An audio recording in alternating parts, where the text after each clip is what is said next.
Assalomu alaykum Xorazm Xudoverdi obunachilari. Biza xudo xolasa bugundan boshlab yangi proyektda qo'l urganmiz.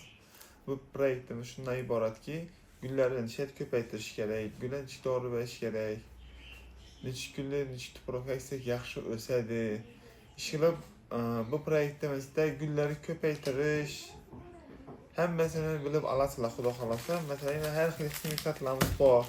Bu dorilarni nishat ko'payish kerakligini ko'p odam bilmaydi. Bizlere telefon uradilar, telegramdan yazadilar. Bizler yararlansa odam bo'lishi mumkin, band bo'lib qolishimiz mumkin. Shuning uchun fonli ma'lumot berib qolamiz. Bu videoni siz fonli oxiridan ko'radigan bo'lsangiz, xudo xolasa,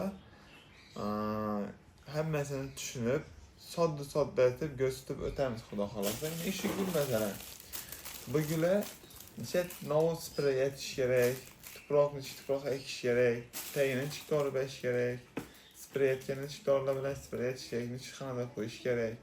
Shularni xudo xolasa ko'rsatib, iloji qo'ldan kelgancha soddaroq ko'rsatib, o'rgatib o'tishga harakat etamiz. Bizlar qo'llab-quvvatlab, layklarni bosib, kommentariy yozib, do'stlarga tarqatsanizlar, video shunchalik ko'p odam ko'rsa, shunchalik ko'proq manfaatli bo'ladi degan umiddaman.